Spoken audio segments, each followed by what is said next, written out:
Admiral Kethvar of the Zephyrian Deep Fleet pressed his scaled palm against the cool metal of the communications console, watching the tactical display show red markers spreading like a plague across his people's territory. Each blinking dot represented a dead world, a harvested system, billions of lives consumed by the hunger that had emerged from the galactic rim. The bridge of his flagship Stellar Harmony buzzed with desperate activity. Officers moved between stations with practiced efficiency, but Kethvar could smell the fierce scent that permeated the recycled air. His species had evolved from herd animals on the plains of Zephyr Prime, and that ancient instinct to detect predators had never left them, even after 10,000 years of civilization. Fleet Admiral, the Vraktar bioships have broken through the Helios defense grid, reported his tactical officer, Lieutenant Zeflin. Her normally pristine uniform was wrinkled, her feeding tendrils pale with exhaustion. They'd been fighting this war for 6 months now, and it showed on every face aboard the ship. Estimated time to Zephyr Prime is 14 standard hours. 14 hours until the heart of Zephyrian space fell to the swarm. Kethvar's throat sac inflated with a bitter laugh that held no humor. 6 months ago, his people had controlled 47 star systems, commanded fleets that could crack planets, wielded technology that bent space and time to their will. Now they were down to 3 functioning battle groups and a handful of civilian evacuation ships. The Vraktar didn't negotiate, didn't colonize, didn't even seem to think in any way the galactic community could understand. They arrived in massive living ships that looked more grown than built, vessels of bone and sinew and chitinous armor that shrugged off plasma bombardments and quantum disruptors alike. They swept through systems like locusts, stripping worlds bare of biomass before moving on to the next meal. Every major power had tried to stop them. The crystalline hegemony's reality-bending fleets had lasted 3 weeks. The Voidwalker Empire's planet-killing dreadnoughts had been consumed along with the worlds they were meant to protect. The machine intelligence of the Silicon Collective had calculated a 0.002% probability of victory and promptly retreated to their core systems. "Sir, incoming priority transmission from the Galactic Council emergency frequency," announced Communications Officer Velthara, her voice tight with strain. "Put it through." The holographic display shimmered and resolved into the insectoid features of High Counselor Vrixak, the manted leader of the Council's military command. Behind him, Kethvar could see the chaos of the Council's war room, dozens of species working frantically at control stations, while massive tactical displays showed the swarm's inexorable advance across the spiral arm. "Admiral Kethvar, I trust you received our tactical updates on the fall of the Helios grid," Vrixak said without preamble. His compound eyes reflected the red warning lights from his own ship's systems. "I did, Counselor. My analysts estimate we have less than a day before Zephyr Prime is under direct assault. Our remaining fleets cannot hold the approach vectors." Kethvar kept his voice steady despite the churning in his stomach pouches. "What word from the other coalition forces?" Vrixak's mandibles clicked in what Kethvar recognized as bitter frustration. "The Elemental Masters have withdrawn to their pocket dimension." The Psionic Alliance's mind melders report that attempting to read Vraktar thoughts induces immediate insanity in the reader. The Starshaper's gravity weapons only seem to feed the bioship's growth somehow. The Admiral felt his hope dims another degree. "And the emergency protocols? The planet crackers? The stellar engineering projects?" "Admiral." Vrixak paused, his antennae twitching with what might have been embarrassment. "We've tried everything. The Vraktar adapt faster than we can develop new weapons. Their biotechnology seems to incorporate our attacks into their own systems. They're learning from every engagement." Kethvar's tactical display updated with new intelligence, and his blood chilled. The swarm forces converging on Zephyr Prime weren't just larger than previous attacks, they were demonstrably more advanced. Ships that now sported obvious adaptations of crystalline reality manipulation technology, biohulls reinforced with what looked like repurposed Voidwalker armor, neural networks that pulsed with stolen psionic alliance. "Counselor, with respect. If the combined might of the galaxy's greatest military powers cannot stop this threat, what possible options remain?" Kethvar asked, though he dreaded the answer. Vrixak was silent for a long moment, his compound eyes reflecting something that looked almost like shame. When he spoke again, his voice was barely above a whisper. "There is one species we haven't asked for help." "Which one? The gas breathers? The quantum singers? The dark matter? The humans?" Kethvar's throat sacs deflated in shock. The primitives from Sol." "3? Counselor, surely you're not serious. They're barely past chemical rockets and nuclear fusion. Their military technology is laughably primitive by our standards. They still use kinetic projectile weapons for the love of the great current. I am aware of their technological limitations, Vrixak said, but there was something in his tone that made Kethvar's ears twitch with attention. However, our xenobiological reports on human military doctrine make for interesting reading. They have been engaged in organized warfare continuously for their entire recorded history. They are the only species in the galactic database that appears to view military conflict as a natural state rather than an unfortunate necessity. The Admiral pulled up his own files on humanity, scrolling through the Council's rather sparse intelligence reports. Sol? 3 had been discovered only 40 years ago, and the humans had been deemed too primitive for full Council membership. They'd been granted observer status and a small embassy station in neutral space, but most species viewed them as an evolutionary curiosity, a race that had somehow managed to achieve spaceflight despite their apparent inability to abandon territorial aggression. Counselor, they have no energy weapons, no shields, no faster-than-light communications, Kethvar said, reading from the files. Their largest spacecraft can barely manage interplanetary flight within their own system. What possible assistance could they provide against a threat that has devastated civilizations millions of years older than their species? Read deeper into the military analysis reports, Vrixak said quietly, particularly the section on human conflict resolution methodology. Kethvar found the file and opened it, expecting to find the usual collection of primitive warfare tactics. Instead, he found himself staring at a comprehensive analysis that made his feeding tendrils curl with unease. The human military doctrine was unlike anything in the galactic database. Where other species sought to minimize casualties and end conflicts as quickly and cleanly as possible, humans seemed to approach warfare as a problem to be solved through overwhelming application of violence and an apparent complete disregard for reasonable risk assessment. These statistics cannot be accurate, he muttered, reading through engagement analyses from their own planet's history. It says here that humans have never surrendered a military engagement when defending their home territory. Never. In their entire recorded history. Keep reading. Kethvar scrolled through more files, his unease growing with each page. Humans didn't just fight wars. They seemed to have developed warfare into an art form. They had tactical doctrines for every conceivable scenario, weapons designed specifically for every type of engagement, and a military philosophy that apparently centered around the concept of acceptable losses that included percentages no sane species would consider acceptable. This section on their Marine Corps mentions something called Semper Fidelis, he said, struggling with the alien pronunciation. The translation algorithms can't seem to provide an adequate meaning.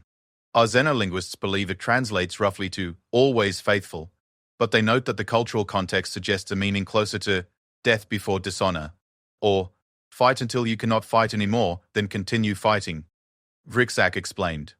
Admiral, I am not suggesting the humans could defeat the Vraktar through superior technology. But their psychological profile suggests they might be the only species psychotic enough to keep fighting when victory is mathematically impossible.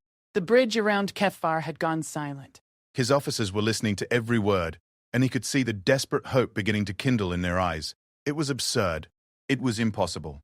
It was the kind of plan that would have been rejected by any sane military commander in the galaxy, which, the Admiral realized with growing horror, was exactly why it might work.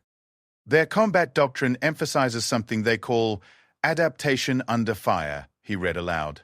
They seem to view each engagement as a learning experience and pride themselves on developing new tactics in real time during combat operations. He looked up at Vrixak's image. Counselor, this is either brilliant or completely insane. Given our current situation, I'm not certain there's a difference, Vrixak replied. The human ambassador to the council is a woman named Sarah Chen, former military officer herself apparently. She's been authorized by her government to hear any formal request for assistance. Kethvar looked around his bridge one more time, taking in the exhausted faces of his crew, the red warning lights that painted everything in shades of emergency, the tactical displays showing the inexorable advance of an enemy that had already devoured half the galaxy. His people were proud. They had built wonders that spanned star systems, created art that moved beings to tears across species barriers, developed philosophy and science that had advanced galactic civilization by millennia. None of that pride would matter if they were all dead. Send a priority signal to the human embassy, he said, the words feeling strange in his mouth. Tell Ambassador Chen that the Zephyrian Deep Fleet formally requests military assistance from the Terran Colonial Defense Force. Sir, his communications officer asked, what should I list as the nature of the threat? Kethvar looked at the tactical display one more time, watching red markers continue their spread across the galaxy. Tell them we're facing an enemy that has defeated every major military power in known space. Tell them our weapons are ineffective, our tactics inadequate, and our time limited. Tell them we're looking for a species crazy enough to fight a war we can't win. He paused, then added with something that might have been his first genuine smile in months. And tell them we've heard they might be exactly that kind of crazy. The signal went out on quantum entanglement communicators, racing across the void toward a small blue world on the galaxy's rim where a species of barely civilized primitives had somehow convinced themselves they were warriors. As the transmission traveled through space, Kethvar found himself doing something he hadn't done since childhood, praying to the great current that flowed through all living things. He was praying that somewhere in the universe there really was a species insane enough to charge into hell with a smile on their face and a song in their heart. He was about to find out just how insane humans could be. Ambassador Sarah Chen stood before the massive viewport of Lunar Station's diplomatic wing, watching Earth rotate slowly beneath the silvery surface of humanity's first moon. The blue marble looked peaceful from here, its swirling white clouds hiding the bustling civilization of 8 billion souls who had somehow managed to claw their way from caves to the stars in what the galactic community considered record time. Behind her, the emergency session of the Terran Colonial Defense Council was in full swing, though full swing was perhaps too generous a term for the barely controlled chaos that had erupted after the Zephyrian transmission had been decoded and analyzed. "You're telling me," General Marcus Hayes was saying, his weathered face flushed with something between excitement and disbelief, "that every major galactic military power has been defeated by these Vraktar things, and now they want us, to bail them out?" "That's essentially correct, General," Chen replied, turning away from the viewport to face the assembled military leadership of humanity. Around the polished steel table sat the commanders who had guided humanity's first tentative steps into the larger galaxy. Admiral Lisa Vasquez of the Colonial Navy, General Hayes of the Marine Corps, Colonel Jennifer Park of the Special Operations Command, and Dr. Robert Kim from the Defense Research Division. "With respect, Ambassador," Admiral Vasquez said, pulling up holographic displays of the alien ship designs from the Zephyrian intelligence packet. "These bioships are the size of small cities. Our largest vessels are frigates and destroyers. We don't even have proper battleships yet. The technical specifications are daunting," Dr. Kim admitted, scrolling through energy output readings that made him shake his head. "These Vraktar vessels generate more power than our entire lunar industrial complex. Their weapon systems operate on principles we're only beginning to understand." Colonel Park leaned forward, studying the tactical assessments with professional interest. "What about their ground forces? Do we have any intelligence on infantry capabilities?" Chen activated another section of the alien data dump, showing grainy reconnaissance images of Vraktar warriors in action. The creatures were nightmarish amalgamations of insect and spider characteristics, standing nearly 3 meters tall with razor-sharp limbs that could slice through advanced alloy armor like tissue paper. Their natural weapons included acid projectors, neural disruptors, and what appeared to be the ability to rapidly adapt in new threat environments. "Jesus Christ," General Hayes muttered, studying the images. "They look like something out of a horror movie. The xenobiological analysis suggests they're a collective intelligent species," Chen explained. "Each individual warrior is connected to a larger hive mind that shares tactical information instantaneously across their entire force structure. They learn from every engagement and adapt their strategies in real time." Dr. Wall changed it. Kim was running calculations on his tablet, his expression growing increasingly grim. "Ambassador, I've been analyzing their technological capabilities against our current arsenal. Even our most advanced weapons systems would be like throwing stones at a main battle tank. We're talking about a technological gap that spans centuries, maybe millennia." The room fell silent as the magnitude of the situation settled over them. Humanity had always been the underdogs in galactic politics, the newcomers who were tolerated rather than respected. But they'd never been asked to face something that had already defeated civilizations that viewed human technology as barely above stone tools. "There's something else," Chen said quietly. The Zephyrian transmission included a detailed breakdown of Vraktar expansion patterns. Based on their current rate of consumption and a galactic spiral arm layout, they'll reach Sol System in approximately 18 months. That got everyone's attention immediately. Admiral Vasquez stood up so quickly her chair toppled backward. 18 months? Are you certain? The Galactic Council's Strategic Analysis Division has confirmed the projections. The Vraktar appear to be consuming entire star systems in a roughly spiral pattern, working their way inward from the galactic rim. Sol is directly in their path. Chen's voice remained steady, but her hands were clenched tight enough that her knuckles had gone white. Whether we help the Zephyrians or not, we're going to face this threat eventually. The question is whether we fight it alone after it's consumed everything else, or whether we fight it now while we potentially have allies. General Hayes began pacing around the room, his mind clearly working through tactical possibilities. What kind of support could we expect from the galactic powers that are left? Limited, Chen admitted. Most of the major civilizations have retreated to their core systems and are focusing on defensive preparations. The few that are still actively fighting are barely holding their ground. We'd essentially be operating independently. Good, Hayes said, surprising everyone in the room. I've read the after-action reports from joint operations with galactic forces. Their command structures are too rigid, too focused on minimizing casualties. In a fight like this, that's a luxury we can't afford. Colonel Park nodded in agreement. The intelligence reports suggest these things adapt to whatever they face. Fighting them successfully would require constant tactical innovation, rapid response to changing conditions. That's never been humanity's weakness. Dr. Kim looked up from his calculations. Actually, there might be something else to consider. The Vraktar biotechnology seems to incorporate elements from the species they've defeated. Crystalline reality manipulation, void walker armor adaptations, psionic energy patterns.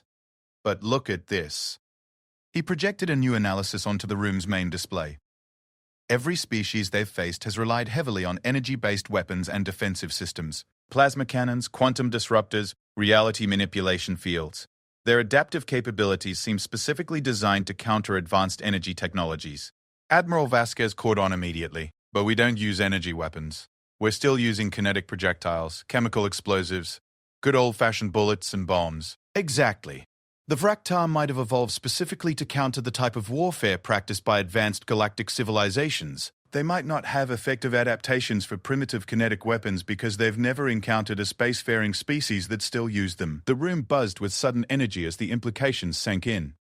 It was possible, just barely possible, that humanity's technological backwardness might actually be an advantage for once. There's precedent for this, General Hayes said, his eyes lighting up with the kind of expression that had made enemy generals nervous throughout human history. Vietnam, Afghanistan, Iraq. Technologically superior forces defeated by opponents using simpler, more adaptable tactics and equipment. We'd need to move fast, Admiral Vasquez pointed out. Our industrial capacity is growing, but we're still working with limited resources. If we're going to make a difference, we'd need to deploy everything we have. Chen pulled up deployment schedules and force readiness reports. The Colonial Marine Corps has 12 full regiments ready for immediate deployment. The Navy can provide transport and fire support with everything from destroyers up to our new heavy cruiser prototypes. Special Operations Command has been training for zero-G and hostile environment combat for the past 5 years. What about the political situation? Colonel Park asked. Congress and the colonial administrations will need to approve any major military deployment. I've been authorized to negotiate on behalf of the Terran government, Chen replied. The President and the Joint Chiefs are waiting for our assessment. If we recommend deployment, they'll support it. Kim was still running numbers, but now his expression was thoughtful rather than pessimistic. You know, there's something almost poetic about this. Every species in the galaxy has been looking down on us as primitives, barely worth their attention. Now they need those same primitives to save them from an enemy their advanced technology can't handle. General Hayes stopped pacing and turned to face the group. I've got Marines who've been training for this their entire careers without knowing it. Combat in hostile environments against technologically superior enemies using unconventional tactics and improvised weapons. Hell, that's practically the Marine Corps motto. The question is, Admiral Vasquez said, can we actually make a difference? Even if our weapons are effective against them, we're talking about deploying a few thousand troops against an enemy that's consumed dozens of star systems. We won't be fighting their entire force, Colonel Park pointed out. We'd be looking at surgical strikes, disruption operations, maybe buying time for the galactic powers to regroup and develop new strategies. It's not about winning the war single-handedly. It's about proving these things can be heard. Chen walked back to the viewport, looking down at Earth one more time. Somewhere down there, families were going about their daily lives, completely unaware that their species had just been asked to take on the most dangerous military mission in galactic history. Children were playing in parks, students were attending classes, workers were building the infrastructure of humanity's expanding interstellar civilization. In 18 months, all of that could be gone. "There's one more thing the Zephyrians sent," she said quietly. "Personal messages from survivors of the worlds that have fallen. Accounts of what happens when the Vraktar arrive."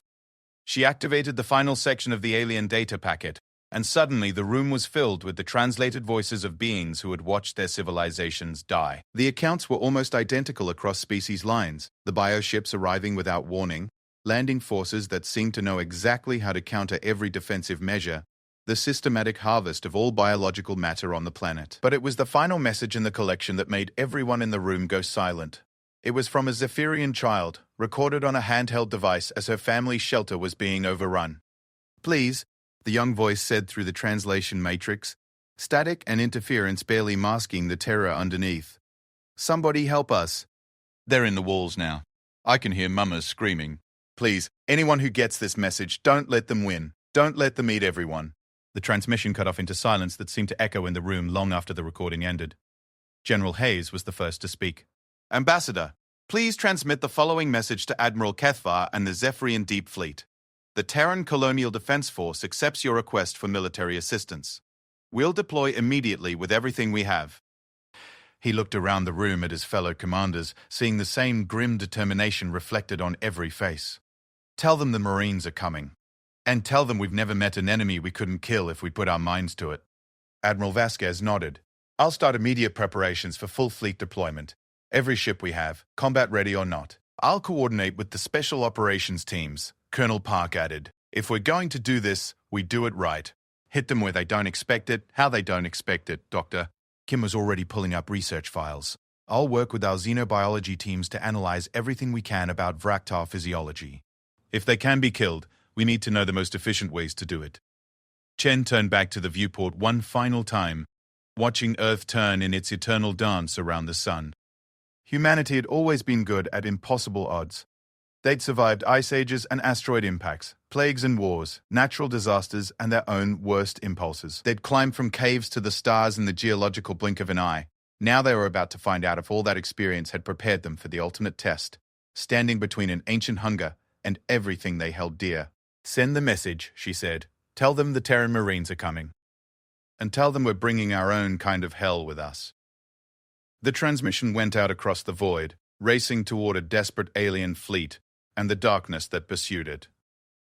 Behind it came the full might of humanity's war machine, primitive by galactic standards, but forged in the crucible of 10,000 years of constant warfare. The galaxy was about to learn why humans were the only species that named their weapons after the sounds they made when they brought death.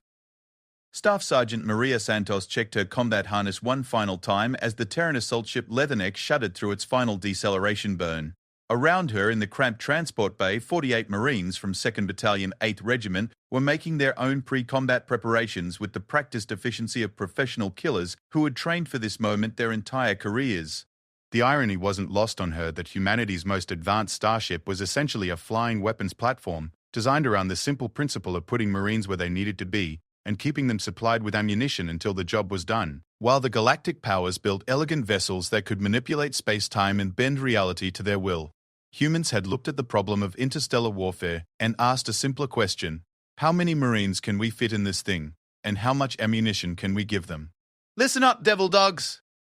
Santos called out, her voice cutting through the background noise of ship operations and last-minute equipment checks. Her Marines turned to face her with the kind of attention that came from months of training together, bleeding together, and learning to trust each other with their lives. Intel update from the fleet. The Zephyrian evacuation convoy is 12 hours out from the rally point, with an estimated 3 Vraktar biocruisers in pursuit. Our job is to buy them time to reach the hyperspace jump point.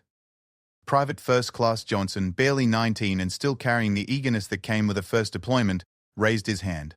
"Sergeant, what's the tactical assessment on enemy capabilities?" Santos pulled up the holographic briefing display, showing the latest intelligence on Vraktar combat capabilities. The images were enough to make veteran Marines shift uncomfortably.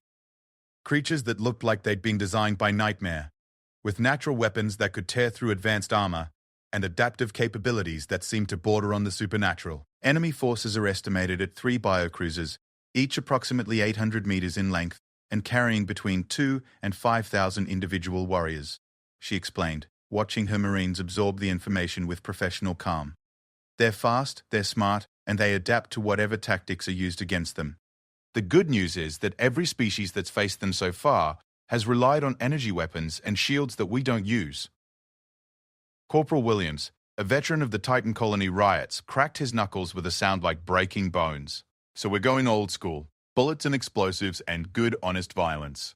That's the plan, Corporal. Intelligence suggests they may not have effective adaptations for kinetic weapons since they've never faced a species primitive enough to still use them. Santos couldn't help but smile at the absurdity of it. For once, being technologically backward might actually save our asses. The ship's intercom crackled to life with the voice of Captain Rodriguez from the bridge. All units, this is actual. We're approaching the intercept coordinates. Enemy bioships are on scope and closing on the Zephyrian convoy. Deployment in T-15 minutes. Marines, prepare for combat drop. Around the transport bay, the familiar ritual of pre-combat preparation began. Marines checked weapons, adjusted armor, and ran through equipment protocols that had been drilled into them until they could perform them in their sleep. The sound of charging handles being pulled and magazines being seated echoed through the compartment like a mechanical prayer. Santos watched her people prepare for battle and felt the familiar mix of pride and terror that came with leading Marines into combat. These were kids, most of them barely old enough to drink legally, but they carried themselves with the confidence of professional warriors. They'd volunteered to leave the safety of Earth and its colonies to fight aliens they'd never seen to protect species they'd barely heard of. It was exactly the kind of insane heroism that had made the Marine Corps legendary throughout human space. Sergeant Santos, report to the command deck for final briefing. Came the announcement over the unit comm system. Santos made her way through the ship's narrow corridors to the command center, where Lieutenant Colonel Patricia Hayes, no relation to the general, despite the shared name, was coordinating the assault with representatives from the other ships in the small human fleet. The Terran force was pitifully small by galactic standards. 6 assault ships, 2 heavy cruisers, and a handful of support vessels carrying a total of 3,000 Marines and naval personnel. Maria, good timing, Colonel Hayes said, gesturing her over to the tactical display. We've got updated intelligence from the Zephyrian fleet. The holographic projection showed the current tactical situation in 3 dimensions. The Zephyrian evacuation convoy consisted of 12 civilian transports and 4 military escorts, all running at maximum speed toward the hyperspace jump point that would carry them to safety. Behind them, gaining steadily, were 3 massive bioships that looked more grown than built. The alien vessels are closing faster than projected, Hayes explained. The Zephyrians estimate they'll be in weapons range of the convoy in 6 hours, well before they can reach the jump point. Our mission parameters remain the same. Intercept and delay enemy forces until the civilians can escape. Santos studied the tactical situation with professional interest. What's our approach vector, Colonel? We're going to do something the Vrakta haven't seen before, Hayes replied, her expression grim but determined. Instead of meeting them in conventional ship-to-ship combat, we're going to board them. The statement hung in the air like a physical presence. Boarding actions were considered among the most dangerous operations in space warfare, requiring Marines to assault enemy vessels in zero-gravity environments while under fire from both ship weapons and defending forces. Most species considered such tactics to be somewhere between suicidal and insane, which made them absolutely perfect for the Marine Corps. The intelligence reports suggest that Vraktar bioships have adapted to counter energy weapons and long-range combat systems, Hayes continued. What they haven't faced is close-quarters combat with kinetic weapons inside their own vessels. We're going to punch holes in their hulls, board them, and kill everything that moves until they stop being a threat. Santos felt her pulse quicken with the familiar pre-combat adrenaline rush. Rules of engagement, Colonel? Simple. If it's not human or Zephyrian, shoot it. These things don't take prisoners and they don't negotiate. They're a biological weapon designed to consume everything in their path. Our job is to prove they can be stopped. The tactical briefing continued with details on ship layouts, suspected enemy force distributions, and contingency plans for various combat scenarios. The Vraktar bioships were essentially giant organisms, with internal structures that resembled organs more than traditional ship compartments.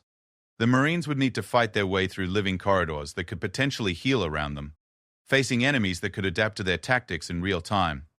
It was the kind of mission that would have been rejected as impossible by any rational military command structure. Marines will deploy in 12-person fire teams via breaching pods, Hayes explained. Each pod will carry sufficient explosives to punch through bioship hulls and establish a beachhead inside enemy vessels. Primary objectives are propulsion systems, command centers, and what our xenobiologists believe to be the equivalent of weapon control centers. Santos nodded, already mentally organizing her squad assignments and equipment loads. What about extraction, Colonel? Hayes was quiet for a moment, and Santos understood immediately. This was a one-way mission. The human fleet was too small to maintain both an assault and a retreat capability. They would board the bioships, cause as much damage as possible, and hope it was enough to save the Zephyrian convoy. We hold until the job is done, Sergeant. Whatever it takes. Santos saluted and returned to her Marines, who were now suited up in full combat armor and running final weapons checks. The new Mark 7 combat suits were humanity's latest military technology, powered armor systems that enhanced strength and speed while providing protection against most known weapons. They were primitive compared to galactic standards, but they were reliable, repairable, and designed around the simple principle of keeping Marines alive long enough to complete their missions. Gather round, devil dogs, she called, and her Marines formed the traditional pre-combat circle. We've got our orders. We're going to board 3 enemy bioships, tear them apart from the inside, and buy time for civilian evacuees to reach safety. The enemy has superior technology, superior numbers, and home field advantage. She looked around the circle, meeting the eyes of each Marine individually. But they've never faced the United States Marine Corps.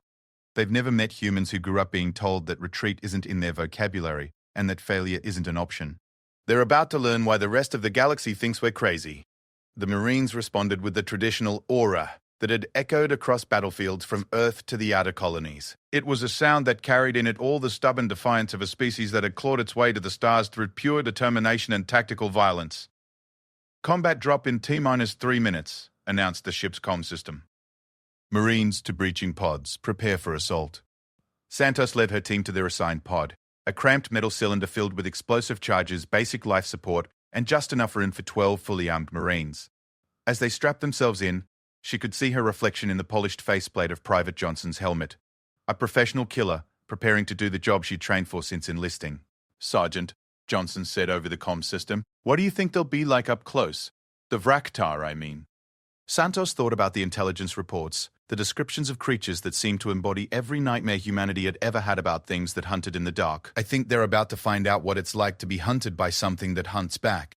The breaching pod launched with a sudden acceleration that pressed the Marines back into their restraints.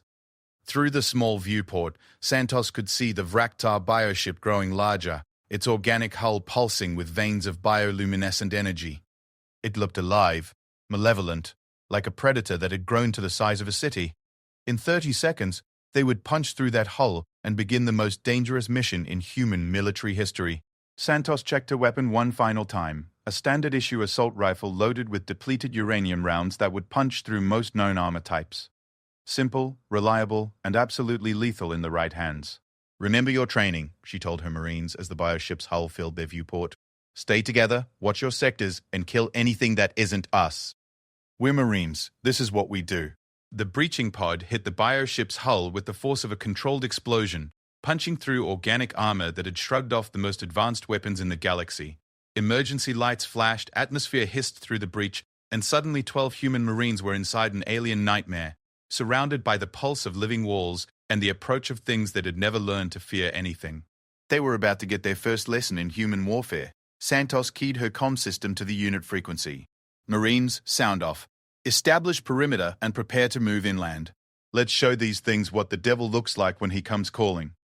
The first shots rang out in the living corridors of the bioship, kinetic rounds punching through chitin and flesh that had never faced such primitive, brutal, and absolutely effective violence.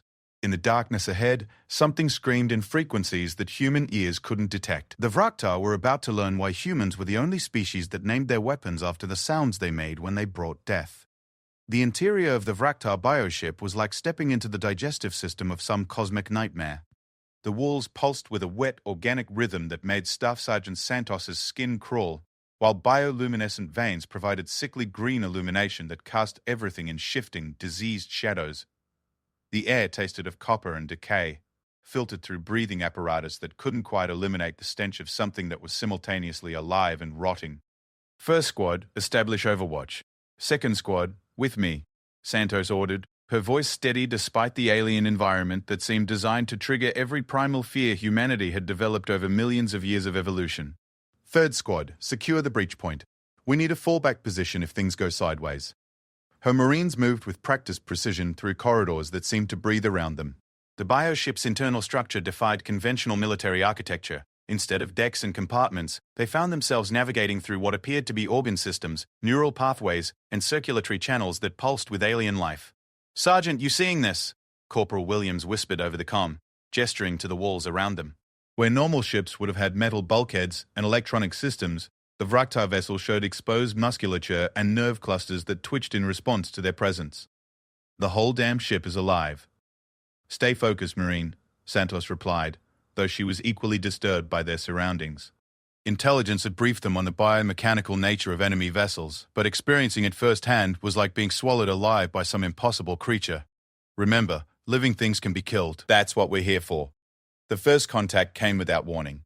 Private Johnson, walking point for the advanced squad, suddenly froze and raised his fist, the universal marine signal for enemy contact. Through the green-tinted atmosphere ahead, shapes were moving in the shadows between pulsing arterial walls. The Vraktar warriors that emerged from the living architecture were worse than the intelligence briefings had suggested.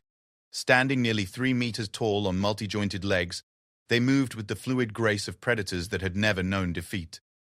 Their chitinous armor gleamed with organic oils, while razor-sharp limbs ended in claws that could slice through steel. Worst of all were their faces, or what passed for faces. Compound eyes that reflected the bioluminescent ship lighting like clusters of black pearls, surrounded by mandibles that clicked with alien communication. "Contact front," Santos called out, raising her assault rifle. "Weapons free." "Engage at will." The corridor exploded into violence as 12 Marines opened fire simultaneously. The sound of kinetic weapons in the enclosed space was deafening, muzzle flashes strobing like lightning against the organic walls. Depleted uranium rounds designed to punch through armor plate tore into chitinous carapaces with devastating effect. The Vraktar warriors staggered under the kinetic impact, their adaptive armor systems completely unprepared for the primitive brutality of solid projectiles traveling at supersonic velocities. Where energy weapons had been absorbed or deflected, bullets simply smashed through natural defenses that had never evolved to handle such crude but effective violence.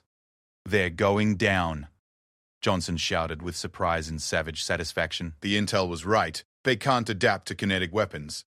But even as the first wave of alien warriors fell, more were emerging from side passages and hidden alcoves throughout the living ship. The biovessel itself seemed to be responding to the intrusion, walls contracting to funnel defenders toward the human boarding party, while atmospheric composition began shifting to something that would be toxic to mammalian respiratory systems. "Gas masks now," Santos ordered, pulling her own protective equipment into place.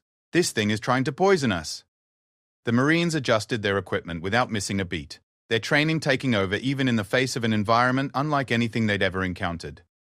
But the Vraktar were adapting too, learning from the initial engagement. The second wave of attackers approached differently, using the ship's organic structure for cover while observing human tactics and weapons effectiveness. "Sergeant, they're learning," Williams reported, dropping a fresh magazine into his weapon. "The new ones are staying behind cover, not charging straight into our fire lanes like the first group." Santos could see it too. The alien warriors were demonstrating the tactical adaptation that had made them so effective against galactic military forces. They were studying human weapons, movement patterns, and communication methods, developing countermeasures in real time, which was exactly what she'd been hoping for. "Marines, implement Protocol 7, she ordered over the comm system. Protocol 7 was something the Marine Corps had developed specifically for enemies with adaptive capabilities. Instead of maintaining consistent tactics, human forces would deliberately switch between different combat methods every few minutes, preventing opponents from developing effective countermeasures. It was a doctrine born from humanity's long history of warfare against technologically superior opponents who could be defeated through unpredictability and tactical innovation. The Marines immediately shifted from concentrated fire positions to mobile assault patterns, using grenades and close-quarters weapons to clear enemy positions, while constantly changing their approach vectors. What had been a defensive firefight suddenly became a running gun battle through the living corridors of the bioship. "First squad, flamethrowers," Santos called out. "Let's see how their fancy bioarmor handles good old-fashioned fire." The corridor filled with liquid flame as Marines deployed weapons that had been considered obsolete by galactic standards for millennia. But the Vraktar warriors, who had adapted to energy weapons and plasma discharges, had no effective defense against simple hydrocarbon combustion. Their organic armor began to burn and blister, filling the air with the stench of cooking alien flesh. The ship itself reacted to the fire like a living creature in pain, walls contracting spasmodically while bioluminescent veins flared brighter in apparent distress. Somewhere in the depths of the vessel, alarms began sounding in frequencies that made human teeth ache. "We're hurting it," Johnson observed with grim satisfaction. "The whole ship is reacting like it's in pain." "Good," Santos replied, checking her ammunition count. "Pain means we're doing this right. Second squad, advance on the control center. Third squad, locate and destroy propulsion systems. We need to cripple this thing before it can reach the convoy." The Marines split into smaller groups and began moving deeper into the bioship, fighting running battles through corridors that seemed to shift and change around them. The vessel was actively trying to impede their progress, growing obstacles in their path while flooding certain areas with toxic gases or defensive organisms. But humanity had spent its entire evolutionary history fighting environments that were actively trying to kill them. Ice ages, volcanic eruptions, predators, diseases, natural disasters — they'd survived everything their home planet could throw at them by being more stubborn, more adaptable, and more willing to use violence than anything else in their ecosystem. The Vruktar bioship was about to learn the same lesson that Earth's apex predators had learned over millions of years. Humans were the species that fought back. "Sergeant, this is Williams," came the report over comm. "We've located what looks like a propulsion center. It's like a giant heart, pumping some kind of plasma through massive arteries." "Can you destroy it?" Santos asked, while simultaneously directing fire at a group of Vruktar warriors who were attempting to flank her position. "Roger that. Planting charges now. This thing is about to have a very bad day." The explosion, when it came, shook the entire bioship like a struck bell. The organic walls around Santos rippled with shockwaves while the ship's movement patterns changed dramatically. Through the hole, she could hear the sound of something massive tearing itself apart. "Direct hit," Williams reported. "Primary propulsion is down. This thing isn't going anywhere fast." But the damage to the ship had triggered a new response from the Vruktar defenders. Instead of the individual warriors they'd been fighting, the Marines suddenly found themselves facing something far worse. A coordinated swarm response that involved every organism on the ship acting as a single, unified entity. The walls themselves began attacking, growing barbed tendrils and acid-spitting orifices that turned every corridor into a death trap. The atmospheric composition shifted again, this time to something that began eating through rubber seals and metal components of marine equipment. Most terrifyingly, the Vruktar warriors stopped acting as individuals and began moving with perfect coordination, anticipating human tactics and responding with inhuman precision. "Sergeant, we've got problems," came the report from Johnson's position. "They're not fighting like separate units anymore. It's like the whole ship has become one big enemy that knows exactly where we are and what we're doing." Santos could feel the tactical situation changing around them. The Vruktar had adapted to human individual combat methods, and were now implementing a collective response that threatened to overwhelm their small force through sheer coordination. It was the kind of tactical evolution that had defeated every other species that had faced them. Fortunately, humans had developed their own response to collective enemy tactics over their long history of warfare.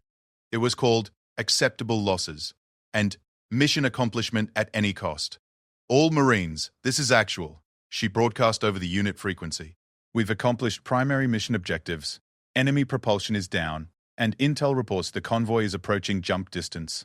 Recommend immediate implementation of Protocol Omega." Protocol Omega was the Marine Corps term for what civilians called martyrdom operations. When faced with overwhelming enemy forces and critical mission objectives, Marines were trained to accept their own deaths as an acceptable cost for mission success. It was a doctrine that had horrified other species when they learnt about it, but it had proven devastatingly effective throughout human military history. "Roger, Sergeant," came the immediate responses from her squad leaders. Protocol Omega confirmed. "It's been an honor serving with you." Santos felt a familiar calm settle over her as she accepted what was coming next. She'd known when she enlisted that military service might require the ultimate sacrifice. Every Marine understood that some missions could only be completed by people willing to die for them. "Marines, set all remaining explosives for maximum yield," she ordered. "Target structural weak points and life support systems. Our job is to make sure this thing never threatens civilians again." Around the bioship, 12 different fire teams began placing explosives at critical locations while fighting off increasingly desperate attacks from Vruktar defenders. The ship itself was trying to heal around them, growing new barriers and obstacles to prevent further damage, but human ingenuity and determination proved impossible to stop. "Charges set," came the reports from around the vessel. Timers synchronized. Recommend immediate extraction. Santos looked around at the alien nightmare that surrounded them.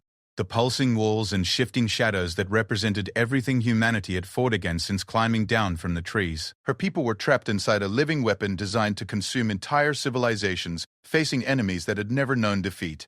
She keyed her comm system one final time. Negative on extraction, we hold position and ensure mission completion. No one gets off this ship until it's dead. The explosives detonated simultaneously throughout the biovessel, turning the living ship into an expanding ball of fire and debris that lit up the void like a new star.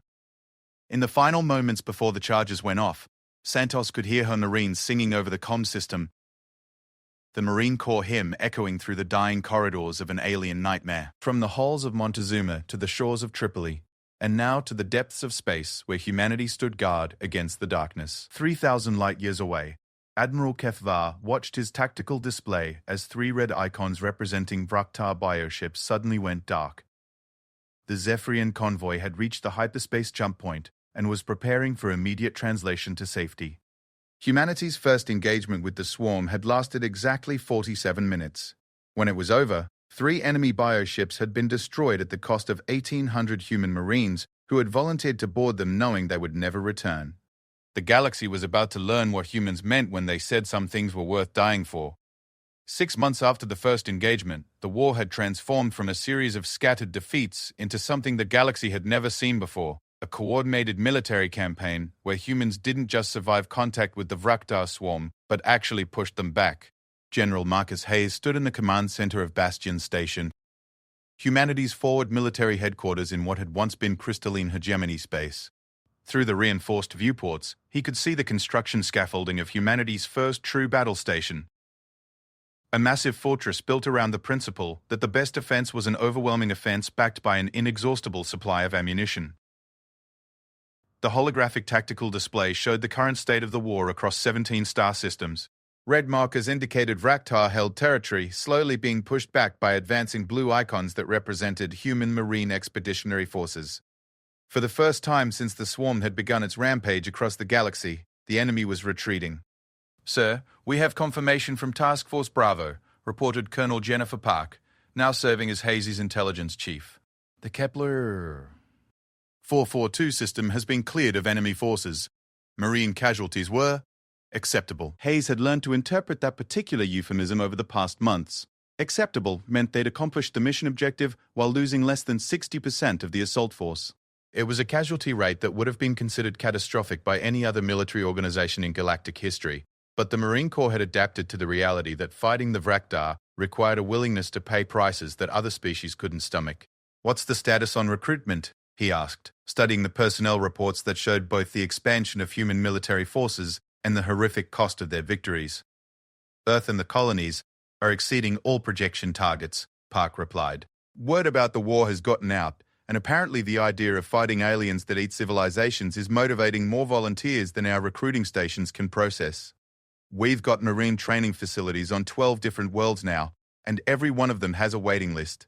It was a phenomenon that had surprised even human military planners.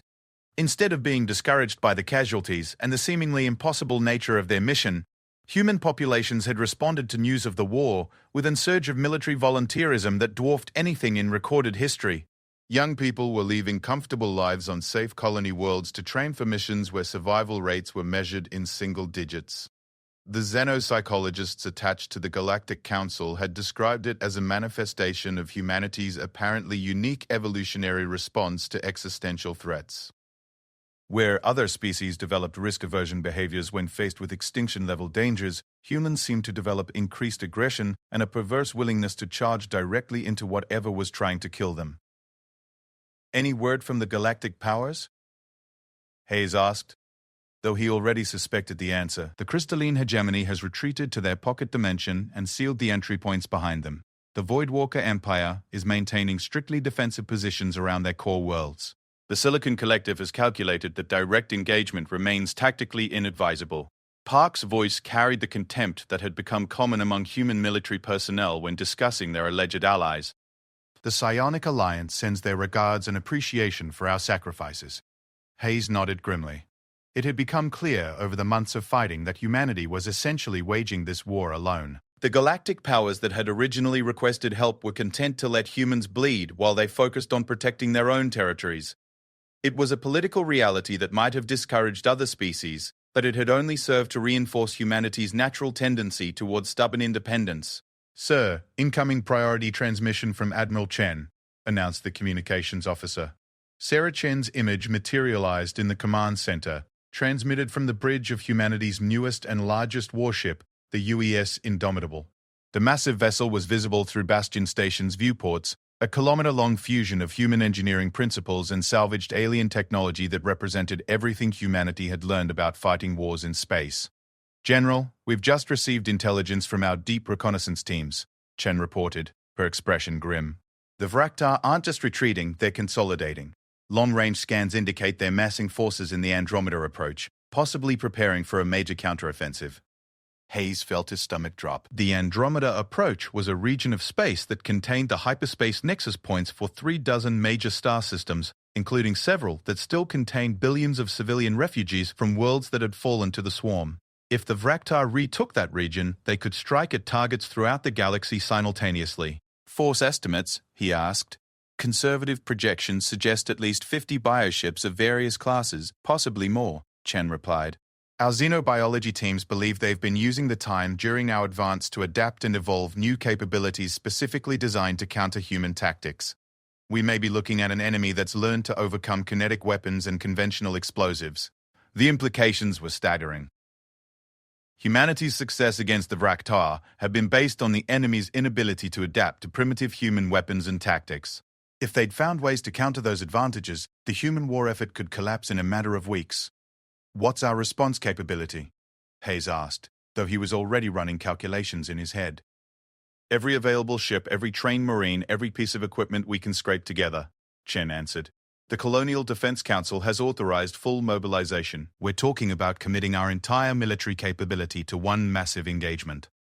Hayes looked around the command center at the faces of his staff officers, seeing the same grim understanding reflected in every expression. This would be the decisive battle of the war. Humanity would either prove that they could stand against the swarm's full power, or they would be wiped out as thoroughly as every other species that had challenged the ancient hunger. "How long do we have to prepare?" he asked. "Intelligence estimates the Vraktar will be ready to move in 72 hours, Chen replied. "We can have our forces in position to intercept them, but it'll be everything we've got against their entire remaining strength. 72 hours to prepare for the largest military engagement in human history."